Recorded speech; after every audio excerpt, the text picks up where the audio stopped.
Amazing day, everyone! But honestly, can our day still be amazing in the middle of this pandemic? Tell me, how are you coping up with this transition? Are you okay? Are you emotionally stable? Or are you feeling down, worried, discouraged? I believe some of us are struggling. Staying indoors for the longest time is not the long vacation we hoped for.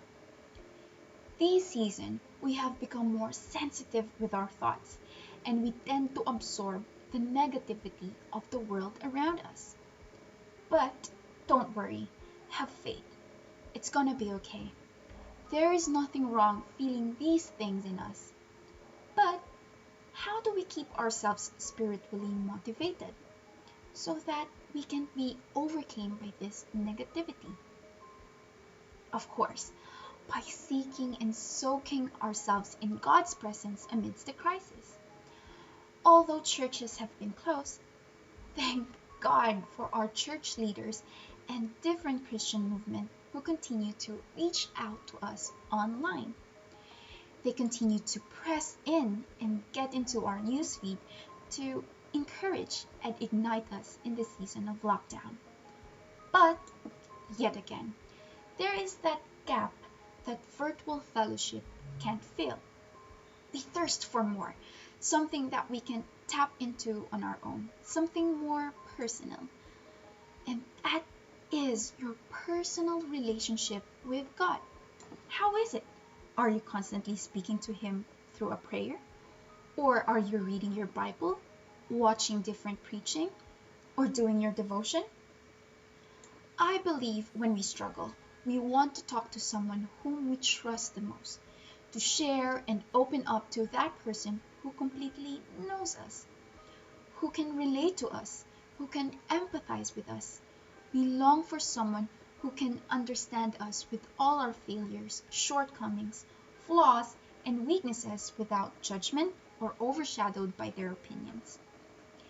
And there is no other name. Only Jesus can meet all those longing in us, because He can perfectly relate in all our feelings, all those disappointments, sadness, pressure, feeling of rejection. He experienced it all before He died for us on the cross. He is the one who can understand us through and through. No judgment or condemnation. You can be vulnerable with Him. Masaktan ka man, mawala yung lahat ng gusto mo, mga pinapangarap mo, o nagkamali ka man ng paulit-ulit. Jesus will meet you there with His unfailing love. Speak to Him now. Lay it all down to Jesus. He will listen. This personal relationship we have with God is a two-way thing. We speak, we cry out. Well, He listens, and then He responds. Sabi nga sa isang book na nabasa ko, you can count on Him in your brightest days and darkest nights. His love can reach you wherever you are. The Apostle Paul declared in Romans 8:38. And I am convinced that nothing can ever separate us from God's love, neither death nor life, neither angels or demons, neither our fears for today nor our worries about tomorrow.